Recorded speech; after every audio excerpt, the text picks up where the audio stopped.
విధంగా ఒక ఇబ్బందికరమైన పరిస్థితిని ఒక రాజకీయ పార్టీ ఈ రాష్ట్రంలో నెలకొల్పుతూ ఒక మీడియా సమావేశాన్ని పెట్టాల్సి వస్తుందని మేము ఎప్పుడూ కలలో కూడా అనుకోలేదు.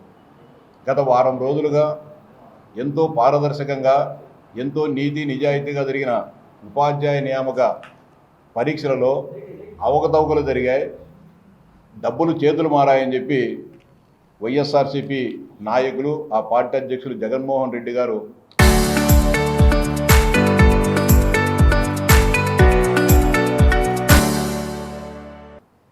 ఉద్యోగాలు పొందిన వారిలో గందరగోళాన్ని సృష్టించడం, అదేవిధంగా మరికొద్ది రోజుల్లో జాబ్ క్యాలెండర్ ద్వారా జరుగుతున్న నియామకాల పరీక్షలు రాస్తున్న నిరుద్యోగ అభ్యర్థులకు, అదేవిధంగా మరోసారి డిఎస్సి రాస్తున్న నిరుద్యోగ ఉపాధ్యాయుల్లో అనుమానాలు రేకెత్తించే విధంగా అనేక రకాలైన ప్రయత్నాలు, కుట్రలను చేయడం జరుగుతోంది.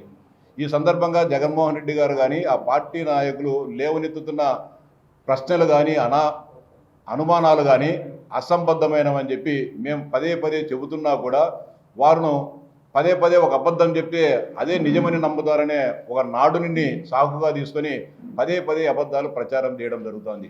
వాళ్ళు ఏం చెప్తున్నారు, మేము 16,347 ఖాళీలతో నోటిఫికేషన్ జారీ చేయడం జరిగింది.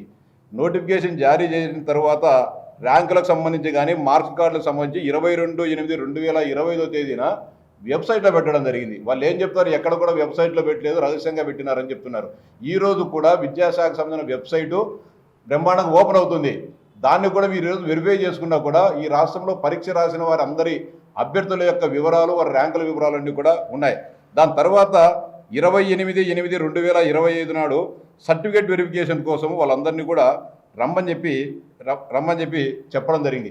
సర్టిఫికేట్ వెరిఫికేషన్ అంటే వారు పరీక్షలకు రాసేటప్పుడు అప్లికేషన్ దరఖాస్తుతో పాటు ఏ సర్టిఫికేట్స్ పెట్టారు వాటిని ఒరిజినల్స్ తీసుకొని వచ్చి వెరిఫై చేసుకోమని చెప్పి ఎవరైతే మెసేజ్లు పంపారో, ఎవరికైతే కాల్ లెటర్స్ పంపారో వారందరినీ కూడా రమ్మని చెప్పింది.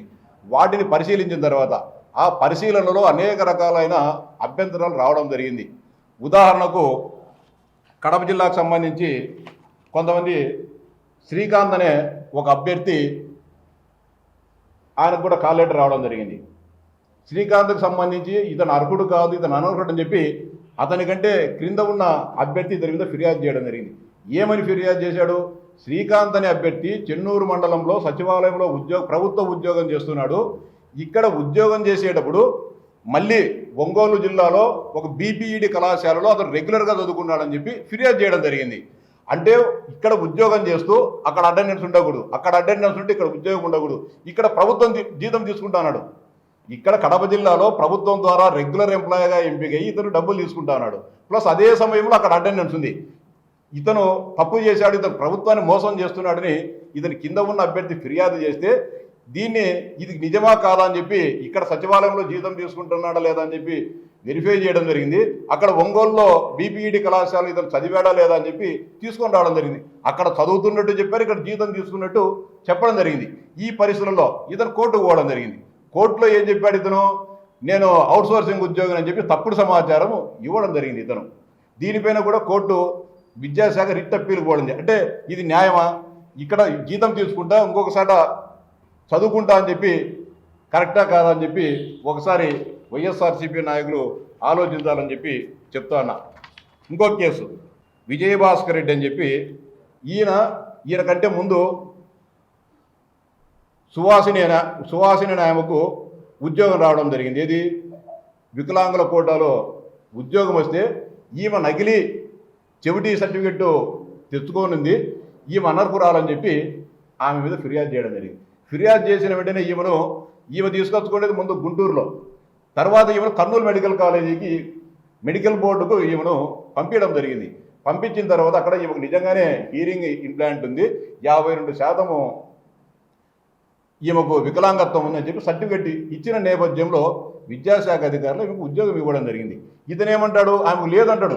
ఉందా లేదా అని నిర్ధారించాల్సింది నువ్వో లేకుంటే రెండో వ్యక్తి మూడో వ్యక్తి కాదు కదా, మెడికల్ బోర్డు నిర్ధారించాల్సి ఉంటుంది. ఇంకా ఇట్లా అనేక రకాలైన సమస్యలు.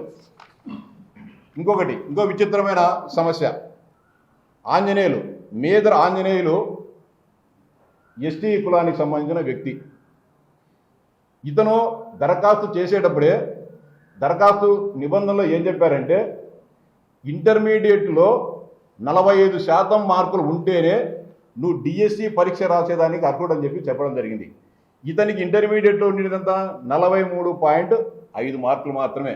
కానీ ఇతను ఏం చేశాడు, 43.5 మార్కులు పెడతా ఉంటే ఆన్లైన్లో అప్డేట్ కావడంలో ముందుకు పోవడం లేదు సిస్టమ్. కాబట్టి 43.5 బదులు 45% దిద్ది పరీక్ష రాసినాడు, ర్యాంక్ వచ్చింది. సర్టిఫికేట్ వెరిఫికేషన్కి పోయినప్పుడు వెరిఫై చేస్తే ఇతనికి 43.5 మార్కులే ఉన్నాయి, నువ్వు అనర్హుడు కదా అని చెప్పి అది రిజెక్ట్ చేయడం జరిగింది. ఇతను రిజెక్ట్ అయిన తర్వాత ఎవరికి ఇస్తారు ఉద్యోగం? ఇతనికి డిఎస్సిలో ర్యాంక్ వచ్చింది, కానీ ఇతను ఇంటర్మీడియట్లో ఉండాల్సిన 45% అర్హత మార్కులను అక్కడ నమోదు చేయలేదు, ఇతనికి అర్హత లేదు. కాబట్టి నెక్స్ట్ ఉద్యోగం ఇవ్వడం జరిగింది.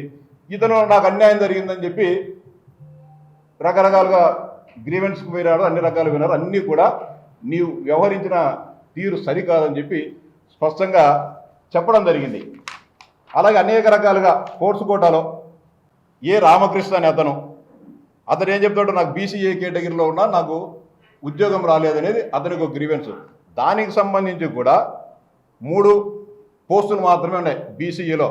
ఒక పోస్ట్ ఎవరికి ఇచ్చారు? బీసీఏ కేటగిరీ ఉమెన్ హారిజాంటల్ కోటాలో ఒక మహిళకి ఇచ్చారు.